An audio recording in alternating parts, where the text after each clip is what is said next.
Nós vamos começar a nossa unidade 1 trazendo como grande tópico a gestão escolar ontem e hoje. Mas antes mesmo de nós discutirmos sobre a gestão escolar, é extrema necessidade nós discutirmos 4 grandes ideias.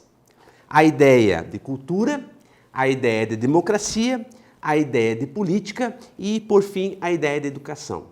Não há como nós discutirmos a gestão escolar sem nós termos clareza dessas três grandes ideias ou dessas 3 grandes palavras-chave. Quando nós falamos em cultura, nós temos que entender que a cultura ela é um processo que um povo faz de si próprio. Por isso nós temos que entender que a cultura do meu vizinho, a cultura do meu vizinho país, a cultura do meu colega, a cultura da outra escola, elas são formas de encarar a vida, de encarar o outro, de encarar a sociedade de forma diferente. E isso se constituiu de que forma? Pela construção coletiva daquele grupo. Então, quando nós falamos em cultura, nós temos que entender que essa cultura é um modo de agir de acordo com o que aquele grupo estabeleceu, pelos traços morais e pelos traços éticos. Seguindo dentro dessa mesma lógica, nós temos que entender como que se faz o processo democrático ou a democracia. Nós temos que nos reportar aos gregos, que são os grandes pais da democracia, por isso a palavra demos kratos, ou democracia, poder do povo.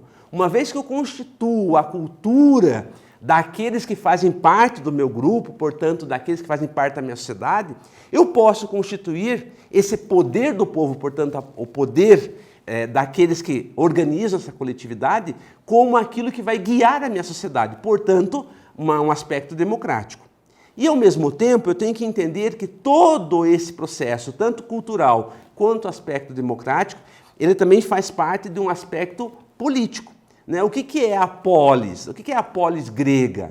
É a cidade, é a grande cidade, é onde os cidadãos constroem as suas vidas, onde eles almejam seus objetivos. Então, quando eu falo em política, eu estou falando do meu espaço, da minha cultura, daquilo que o meu povo almeja, ou seja, eu estou falando da minha casa. Então, quando eu estou falando de política, eu estou falando daquilo que está diretamente ligado àquilo da onde eu vivo, daquilo da onde eu almejo ser, daquilo que eu almejo me presenciar perante os outros.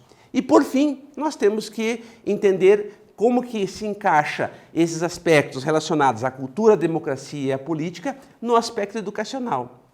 A educação nada mais é do que favorecer ao sujeito para que ele consiga aflorar para a sociedade, para o outro, os seus anseios, os seus objetivos, o seu plano de vida, o seu plano de sociedade. Então, quando eu falo em educação, eu estou falando num projeto de vida, quer seja ele, hoje trazendo mais perto de nós, um projeto de vida para o meu trabalho, um projeto de vida para a minha escola, um projeto de vida para a minha universidade, um projeto de vida para mim mesmo. Então, quando eu falo em educação, eu estou falando no conjunto desses elementos.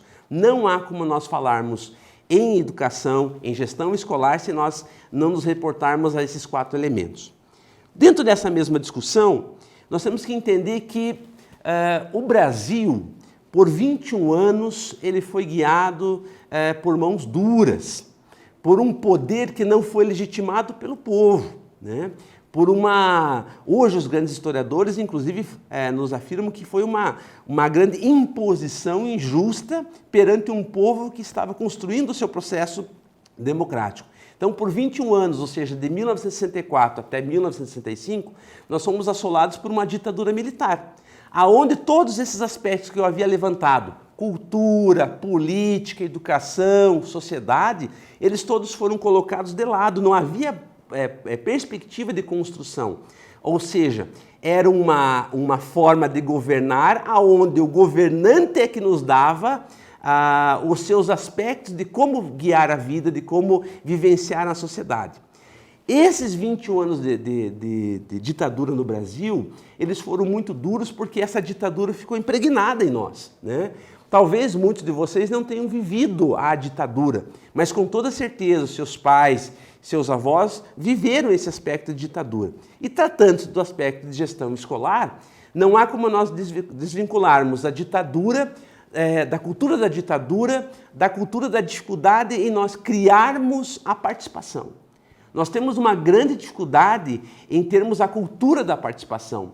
Nós não somos livres na participação, nós construímos estar na participação. Fruto disto é a grande posição que essa ditadura nos reprimiu. Nos reprimiu de nós nos manifestarmos, nos reprimiu de nós colocarmos nossas ideias e, acima de tudo, nos reprimiu de nós pensarmos coletivamente.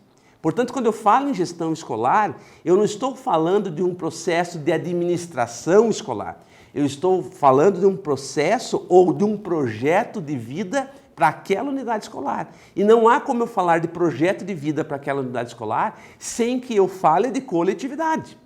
Como nós fomos retirados da nossa essência a ideia da participação e a ideia da coletividade, nós temos uma grande dificuldade em inserir esse aspecto de participação e de coletividade dentro da escola. Então, a primeira grande ideia que eu tenho que entender quando eu estou dentro de uma gestão escolar ou quando eu quero adentrar uma gestão escolar é de que eu não estou fazendo esta ação em prol de mim ou em prol do outro. Eu estou fazendo isso em prol de nós. A palavra nós ela é muito forte dentro desse aspecto. E, ao mesmo tempo, né, a escola tem uma grande finalidade.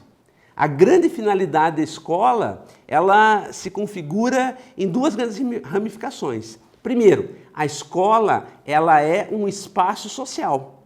Uma vez que a escola atende o coletivo, atende à necessidade da comunidade, essa escola ela é uma unidade social.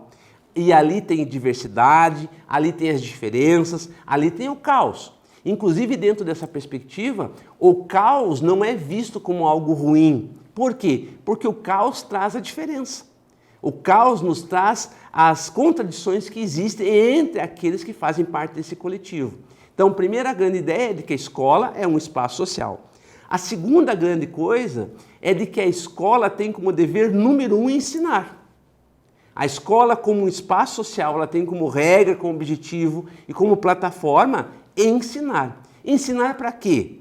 Antes de qualquer configuração de mercado, configuração de qualquer objetivo de projetos, a escola tem que ensinar para quê? Para que esse sujeito consiga conviver no coletivo de forma digna e sábia.